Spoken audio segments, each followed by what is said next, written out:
You played the game exactly as they wrote the rules. You kept your head down, folded your personal life into the neat, compliant little origami shapes they requested, and you hustled. Last year, you bled yourself dry to hit that $50,000 mark. This year, you traded your sleep, your weekends, and the few remaining shreds of your psychological safety to double it. $100,000.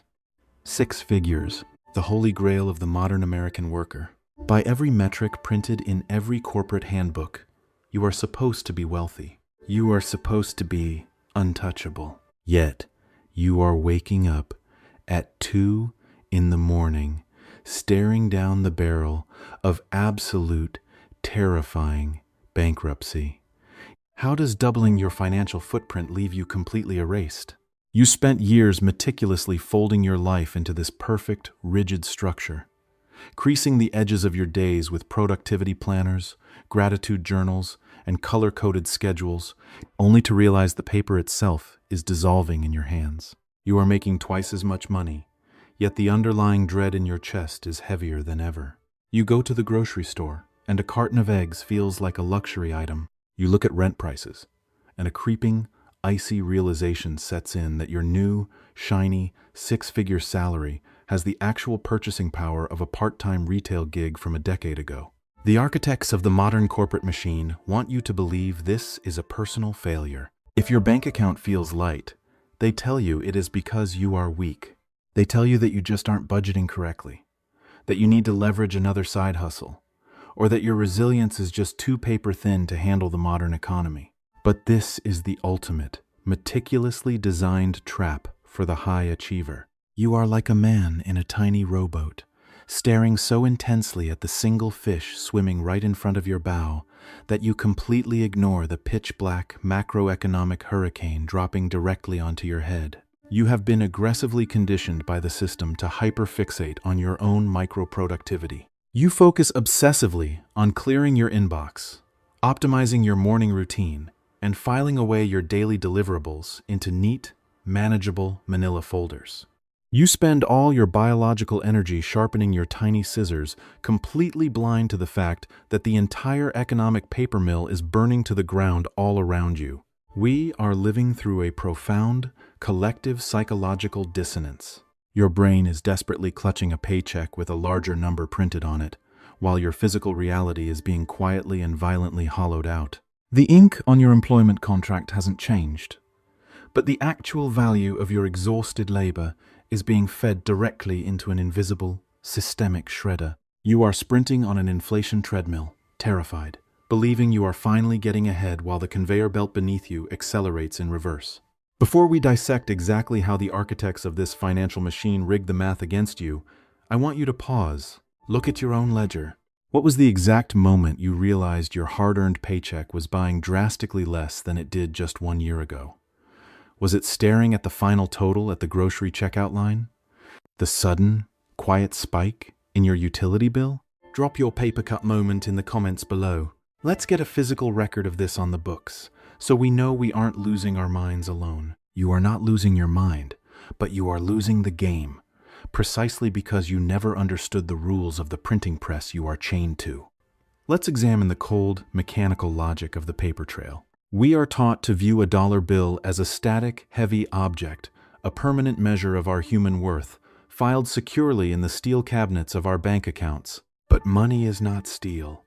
It is pulp, and the systemic architects hovering above you control the pulp. When the overarching financial machine decides to manufacture an economic boom, it simply turns the heavy iron cranks and prints more paper. They flood the corporate ecosystem with a torrential downpour of newly minted currency. Suddenly, everyone is swiping plastic, pulling from invisible credit lines, and saturating the market with cash that didn't exist yesterday. On the surface, the company party looks lavish. Your bonus check clears, your salary gets a slight bump, and you pat yourself on the back, convinced your relentless grinding has finally forced the machine to reward you. Here is the brutal, unspoken truth of the corporate shredder. You did not get richer. The measuring stick just got chopped in half. When the supply of paper violently outpaces the supply of actual, tangible goods, the lumber, the gasoline, the basic protein required to keep your body moving, those physical goods do not change. Instead, the paper dilutes. It becomes tissue thin, fragile, utterly incapable of holding the weight of your survival. The basic cost of existing in this world triples in price, not because the raw materials are suddenly rarer, but because the currency you are bleeding for has been systematically hollowed out. Your rent skyrockets. Your utility bills compound. The simple, unglamorous fuel required to keep your biological engine running so you can make it to your 9 to 5 becomes an elite luxury. The psychological violence of this design is truly breathtaking. It is a form of macroeconomic gaslighting orchestrated on a massive scale. The machine hands you a thicker stack of manila envelopes at the end of the year, clapping for your loyalty, while quietly siphoning your purchasing power out the back door. It creates an agonizing, bone-deep dissonance. Your spreadsheet says you are succeeding. Your tax bracket says you are climbing the ladder. But your physical exhaustion is compounding, and your meticulously hoarded savings account buys a fraction of the security it did just a few years ago.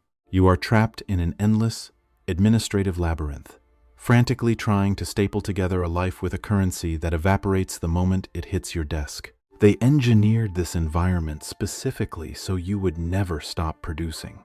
If the paper held its weight, you might eventually buy your way out of the cubicle. You might finally unfold your cramped spine, step away from the desk, and actually rest. But by constantly inflating the cost of the exit ticket, the machine ensures you stay exactly where you belong. Head down, pushing the heavy roller forward, terrified of the tightening margins, and praying the next paycheck won't be completely shredded by the time it clears.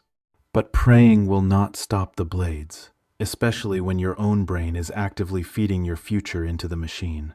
This is where the trap snaps shut, leveraging a deeply ingrained cognitive blind spot known in behavioral psychology as the money illusion. Your mind is biologically hardwired to focus on the bold black ink printed on the ledger, rather than the actual, tactile weight of the paper it is printed on. When you see a higher nominal number in your bank account, your brain releases a hit of dopamine, fully convinced you have acquired more resources. It completely fails to calculate that the real-world purchasing power of that ink has been drastically diluted. You feel richer on paper, even as your physical reality grows desperately impoverished.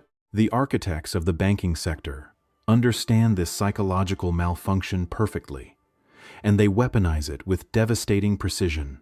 Right at the exact moment when the cost of living violently accelerates, when the price of your groceries, your commute, and your basic biological upkeep begins to sever your budget, the machine extends a hand.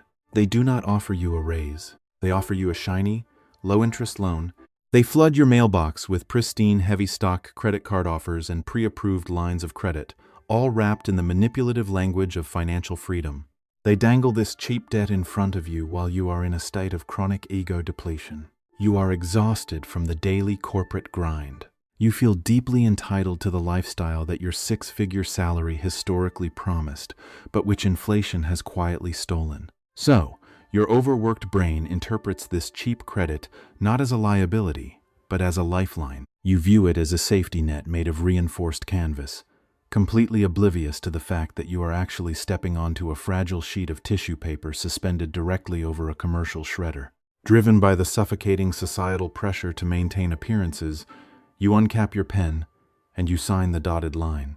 With every signature, with every carbon copy you press your name into, you are entering a legally binding agreement to trade your future autonomy for a temporary illusion of stability. You think you are merely borrowing money, but you are actually taking the vast, unwritten potential of your future decades and folding it into a tight, inescapable, rigid cardboard box. You are using cheap debt to tape over the gaping holes in your purchasing power, hoping the fragile adhesive will hold. But this credit is nothing more than a paperweight pressing down on a stack of unpaid bills in a macroeconomic windstorm. It gives you a fleeting, artificial sense of control. You convince yourself that because the interest rates are historically low today, you have somehow outsmarted the system. You tell yourself that you can manage the monthly minimums, that you can organize the chaos by filing it away into neat, color-coded folders. But those low rates are just the bait on a meticulously designed snare. The machine is perfectly content to let you accumulate a mountain of cheap paper debt today because it knows exactly what the central bankers are preparing to do tomorrow. You have willingly walked yourself into the filing cabinet, and you are about to discover that you do not hold the key.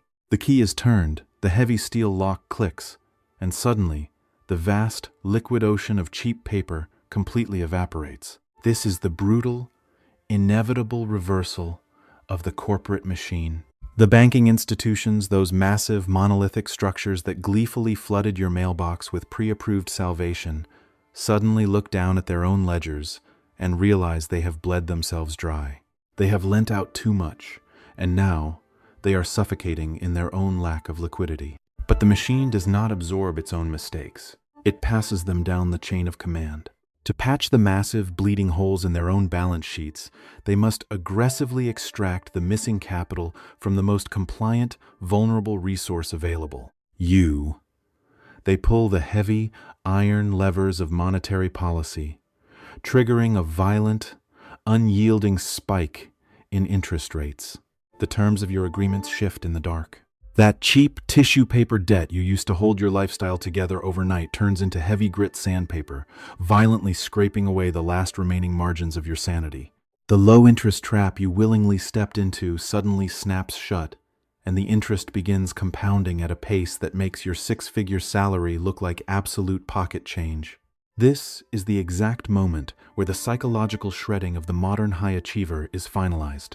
You have been heavily conditioned by hustle culture to believe that any obstacle can be overcome with sheer, brute force personal optimization. You think you can outwork this. So, you double down. You wake up at 4 in the morning. You color code your planner. You meticulously highlight your budget in neon ink, aggressively folding your limited time into tighter and tighter origami shapes of extreme efficiency. But personal productivity is utterly powerless against a macroeconomic debt spiral. You cannot life hack your way out of a systemic credit squeeze. You are standing in front of a roaring, industrial-grade paper shredder, desperately trying to jam the gears by feeding it your daily to-do lists. The loans that were sold to you as a temporary safety net now adjust to the new reality, their rates climbing with a cold, mechanical ruthlessness. The minimum monthly payments swell, systematically swallowing your paycheck before the ink even has time to dry. You sit in your ergonomic office chair late on a Tuesday night, staring at the compounding red numbers on your bank statement, feeling the walls of that cardboard box you signed yourself into physically crushing your ribs. The physical manifestation of this exhaustion is entirely paralyzing. Your chest tightens like a crumpled legal pad, and the profound, deeply uncomfortable realization washes over you. You tried to tape over a catastrophic systemic banking crisis with sheer individual willpower. You played their game. You bought their binders, you filed their reports, and you believed their printed promises of infinite upward mobility. But as the debt market pulls you under, the sick, cynical truth finally lands. All your hustle, your sacrificed weekends, and your desperate attempts to optimize your way to the top of the corporate ladder were just you meticulously wrapping yourself in layers of heavy administrative packaging, perfectly preparing your own body to be shipped directly into the teeth of the crunch. The crunch is not a glitch in the system. It is the final, heavy stamp of approval on a blueprint you were never allowed to see. You cannot negotiate with an industrial machine designed to consume you, and you certainly cannot out-hustle it by folding yourself into a more convenient, compliant shape. The moment you accept this cold, deeply uncomfortable reality is the exact moment you can finally stop feeding your life into the blades. To survive the violent unwinding of this corporate debt spiral, you must drop the paperweight. You have to actively, radically abandon the deeply ingrained illusion of infinite, credit-fueled growth that they stapled to your fragile ego. When the overarching financial architecture panics, when the liquidity dries up and the institutions begin frantically hoarding capital, the most dangerous thing you can hold is a promise printed on someone else's letterhead. Those financed luxury cars, the oversized mortgages, and all the heavy, expensive status symbols you bought to visually prove you belonged in that elusive six-figure tax bracket. Those are no longer trophies.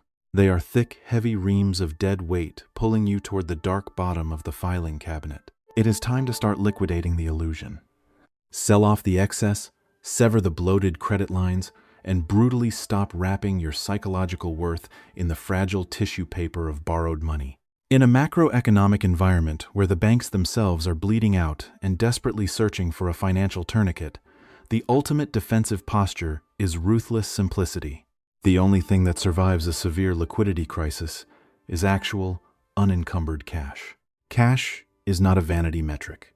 It is the only material thick enough, heavy enough, to temporarily jam the gears when the debt collectors come to balance the books. Having a stockpile of real capital, free from the strings of corporate interest, gives you the vital physical distance to finally step back from your desk. It allows you to look up from the single, exhausting project you've been agonizing over, and actually watch the macroeconomic storm clouds gathering on the horizon. You must refuse to sign another deeply compromised contract. Refuse to be bound by their cheap, manufactured debt, carefully engineered to keep you obedient. The game is entirely rigged, but you only bleed if you keep playing by the rules they printed specifically for your destruction. You cannot single-handedly dismantle a global economic paper mill, but you can absolutely refuse to let your mind and body be processed as its raw material. You can draw a hard, cold, contractual boundary between your biological survival and their quarterly profit margins. E2 men to men. If you are exhausted from being filed away, crunched, and discarded by a system that never cared about your name, subscribe to the paper cog. Let's unfold the dark truth of this machine, together, so you never have to face the shredder alone.